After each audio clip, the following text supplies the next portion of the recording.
The purpose of these EdTech Lounge sessions is to really help build a community of practice where one faculty member from Khan University will come and share their experiences, and others can learn from their experience but also engage in a discussion.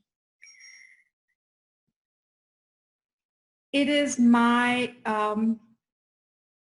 great pleasure and honor to welcome my colleague, Dr. Jane Rarieya, to the session. Dr. Jane Rarieya is an associate professor at the Institute for Educational Development, East Africa, and associate director, Network of Quality Teaching and Learning, Khan University. Dr. Jane is a fellow of the Commonwealth Centre for Education at Cambridge University, UK, and a trustee Children in Freedom Trust, UK. Jane is an alumnus of the Institute for Educational Development, Pakistan, where she did her Master in Education and later became a faculty member.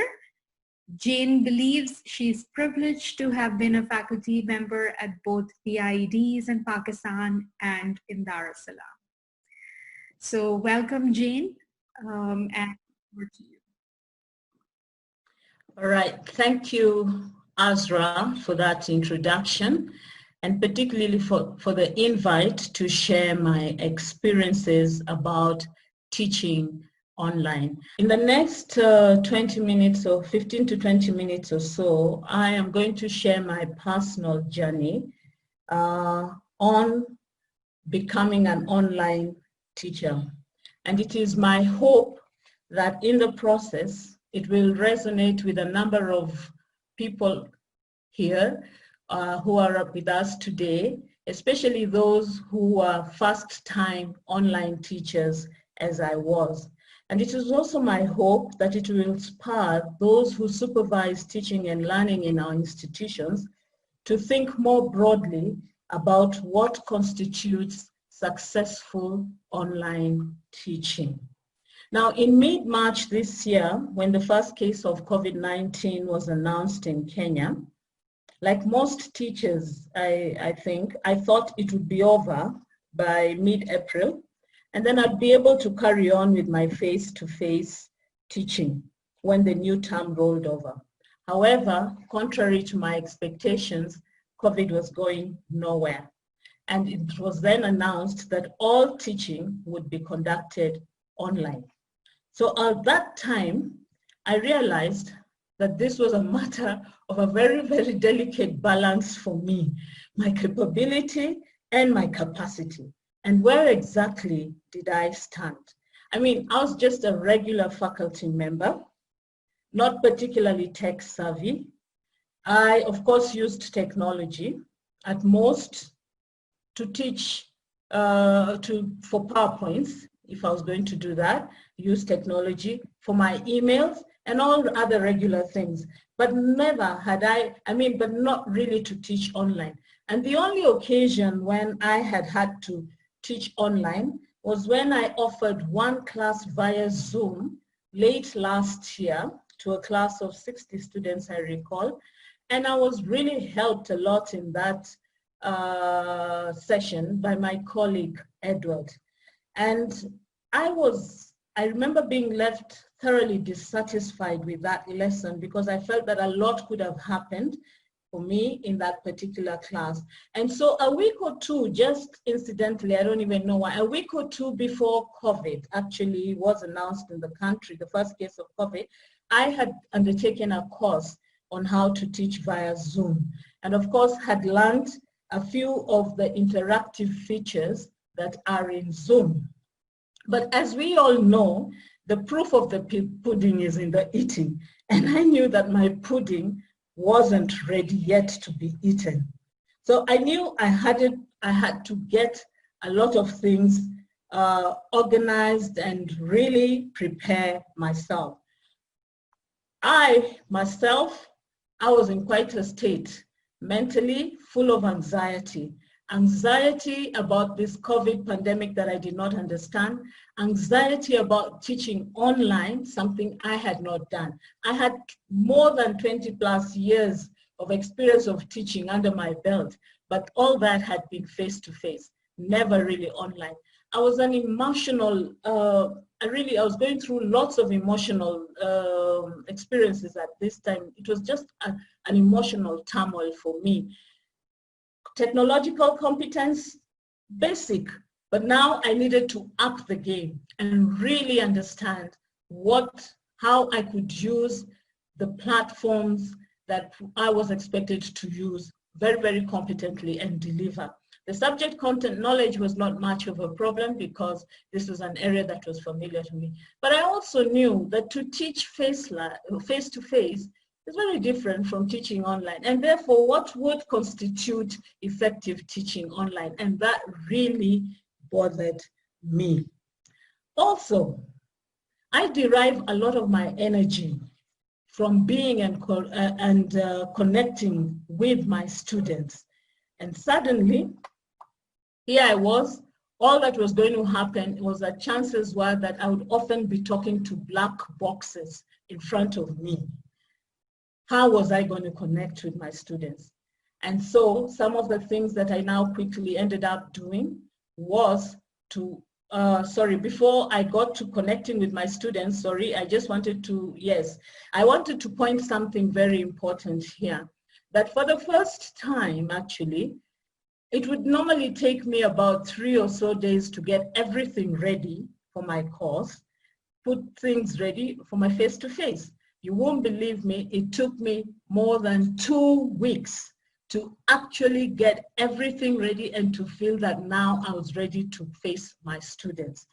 And on the eve of the actual class, I think I was having my insides were so tight that I remember preparing for my lesson, going over and over it up to 3 a.m. and was up at 6:30 p.m. rushing to the office to go and deliver my lesson because I did not even believe that the Wi-Fi at home was going to work well, and I needed to be somewhere where I was going to be assured of Wi-Fi and connection throughout my class. So the other thing that had bothered me, as I said, was the connecting with students. For me, I feel that teaching is about connecting with students, and it worried me a lot. How was I going to connect with my students? So with a lot of discussion with Edward and myself and thinking through things, I then did things like having an introduction forum on a virtual learning environment where I introduced myself and encouraged my students to introduce themselves. When introducing the course on the first day, I took that opportunity to connect with them, not by telling them only what the course would be, but I got us talking about the pandemic, COVID, and how it was affecting us in many ways. And I think that helped to break the barrier. For the first time in my life, I got to know students' names. In 30 minutes, I knew all my students' names. I could call them by name. And I think that helped them feel good because later on when they were giving me feedback, they did point out to me that they liked the fact that I called them by their names. And I then had to fall back on humor. I realized that I wasn't seeing people, I needed to make connections, and therefore had to use quite a number of jokes and stories to move the things going to connect with my students. Also, teaching. I realized that my teaching would either connect me or disconnect me to my students. And this was one of the things that stressed me throughout the delivery of this course, because I was constantly worrying about how I was going to connect and get my students to learn and achieve what I intended them to achieve. The other way that I did connect with my students was getting ongoing feedback from them.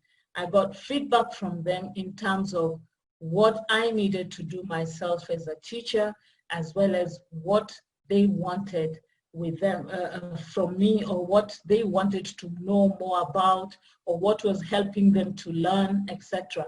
And because I would make references to this feedback to them, to their feedback, I think that also helped to create the connection. The other thing, if you noticed in the picture that I've shown in the previous slide, and I'll go back to that, that's my student, and I have his permission to share this photo. This was the story of our lives with my students. Now, can you imagine, my students were parents, most of them, who now were being forced to study at home. They had parental responsibilities. On this particular day when this photo was taken, I was having a class with this particular student of mine. His baby needed to sleep. His son needed to sleep because his mother was not there. And my student in particular, I noticed, kept rubbing his stomach. And I then asked him what was happening. And he had a serious heartburn and had acidity. I had to stop what we were discussing and actually tell him what to do, get him to do it, and to sort out that. And this, I'm telling you this story just to show you that as an online teacher for the first time, I found myself stretched emotionally. I had to have quite a bag full of compassion. I needed to show care. I needed to show patience. Often my students' children would come on the screen, want to say hello to me, perhaps interrupt the lesson. Ordinary times, if this was a face-to-face class, maybe most probably I'd have said, shush, shush, shush, go out. But here I was, I had to be patient. I sometimes stop and actually talk to the child and then move on. But also, I learned that the ability to laugh at myself. You know, sometimes the students would tell me things and I would just end up laughing because there would be comments about either my hair or what I had said or what I was talking about. And I realized that even things like sometimes they'll tell me, please look at us. You know, I didn't realize that sometimes I tended to face away from the screen and such like things. So instead of being irritable, I had to develop the ability to laugh. But what also struck me throughout this process of teaching online is how I really went back to learning how to teach, but this time learning how to teach online. I found myself becoming a sponge. I soaked information. I subscribed to newspapers, to newsletters, to magazines and everything. I tried to read what was happening all around about teaching online. It was exhausting, but I think it paid off in the end. But also, if you are a control freak as I am, and if you're also quite fussy and like to, if you're, how do I describe myself? Not just fussy, a perfectionist is the term. Then I learned that if I was going to pull off this online teaching, I needed to learn how to manage myself. There were constant technical hitches, and I needed to be patient. Sometimes the hitches came from my side, sometimes they came from the student's side. And I needed to take that into account and then see how I needed to make up for the students and ensure that they got the learning that they were supposed to be. But no one had warned me that teaching online would be a 24/7 job. It really was. For a lesson per week, the minimum time I took to prepare for this lesson was actually 3 days. Yes, I know it might be alarming, but it was actually 3 days. I found myself having to be available for my students to be able to communicate to me. My students communicated to me often through their reflections and their views. We had a WhatsApp group, etc., to help us too. And to even respond to their reflections took time, to read them and then have this dialogue with them. I found myself, as I had mentioned, constantly worrying. You won't believe me. I have consumed so much antacids during this time than I've ever consumed in my total life so far, with anxiety and tensions about teaching at this level.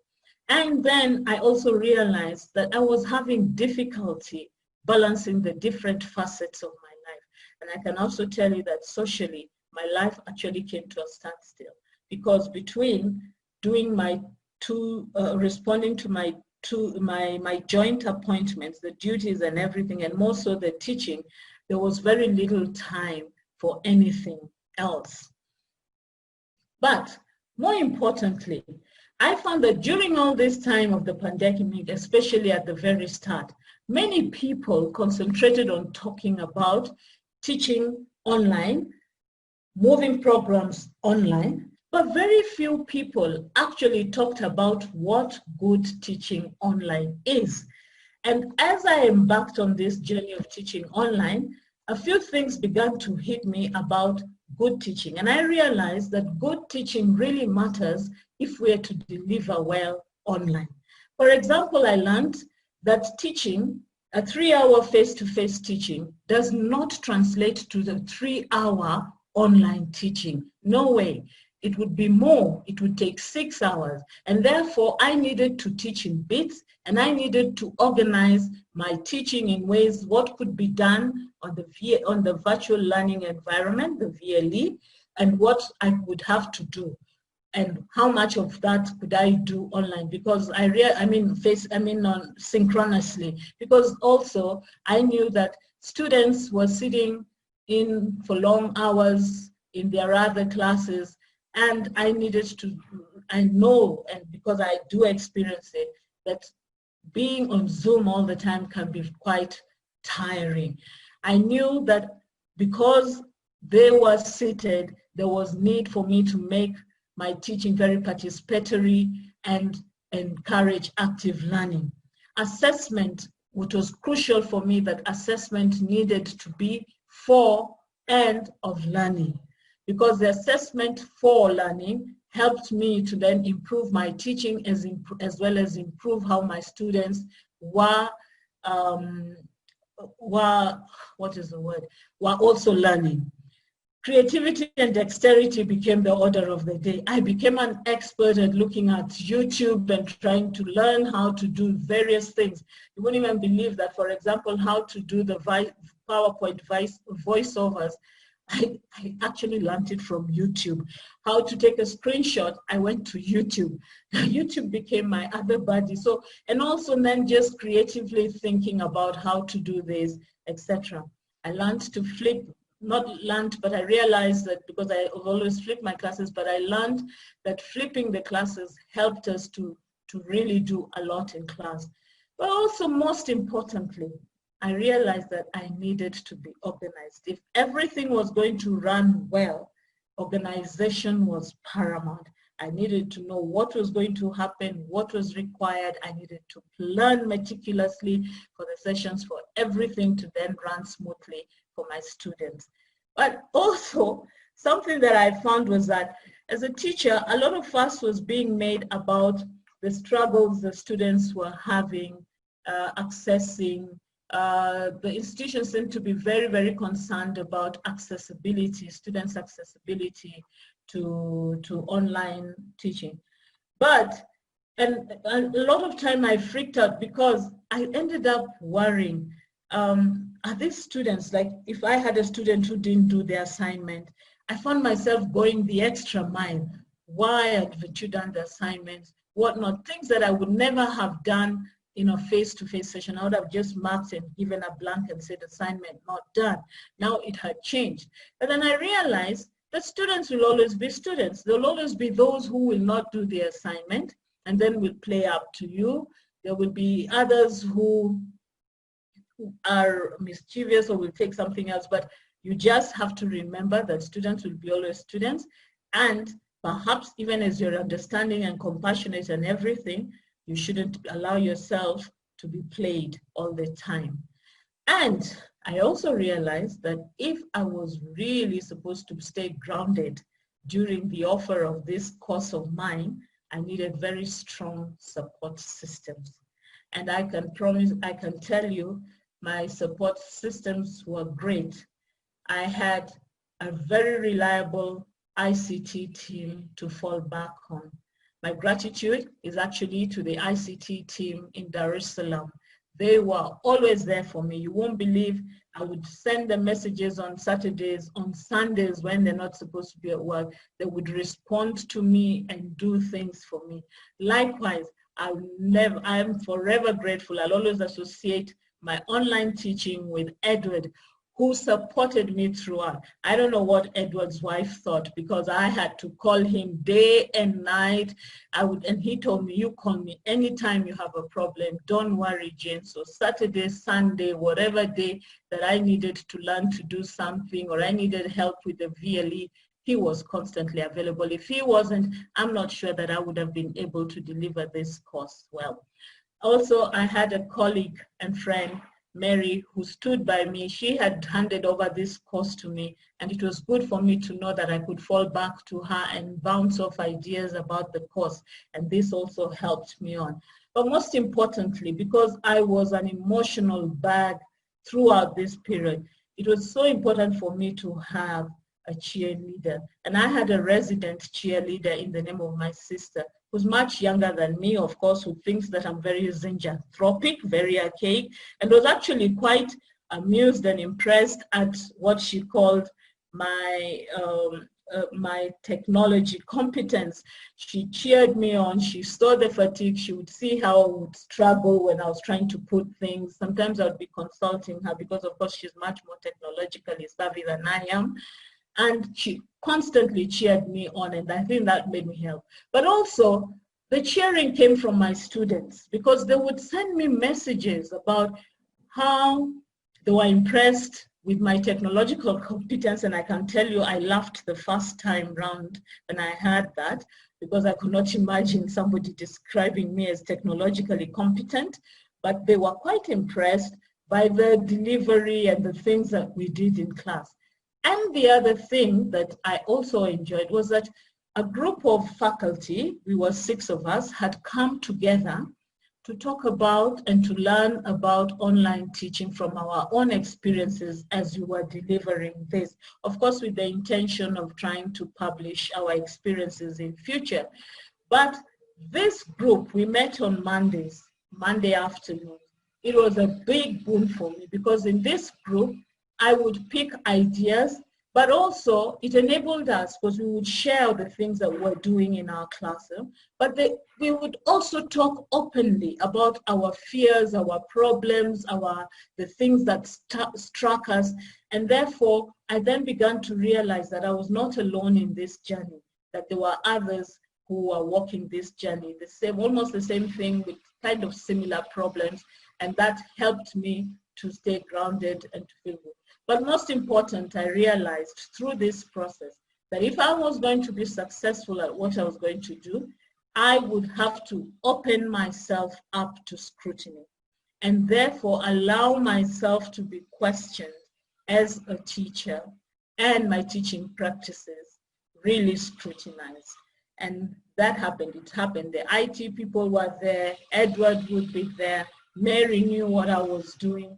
My colleagues who are with me in the group, in our community, our small community of practice, were well aware of what was working or not working. It was very, very important. And after all these things that I went through, this is what happened.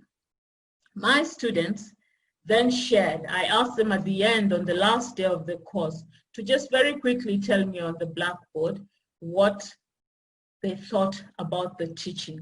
And I was quite happy to see some of these points, things like wonderful lectures, informed on digital literacy. I keep telling you that was very surprising for me. All right, they learned, the learning was good, they enjoyed and learned a lot from the reflections. They talked about the teaching being inspiring, it was engaging, involving, and attention catching. And what did they say about their learning? All right, they learned a lot from the content. They talked about it being a changing experience for them. They found it interactive. They described the reflections as super lovely. They found it challenging and exciting. So at the end of it all, I told myself, well, something really did happen. And of course, there was a big few on my part. This was just last week when the term came to an end. And then I realized that in order to teach well online, I needed to raise my capabilities, which in turn would enhance my capacity and help me develop the competence that I required to deliver. But most importantly, I also learned, I learned that being an effective online teacher during this pandemic period was a case of survival for the fittest.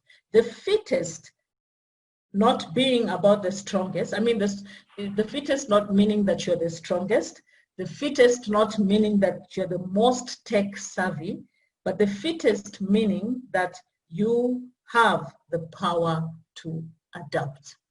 And with that, I come to the end of my presentation.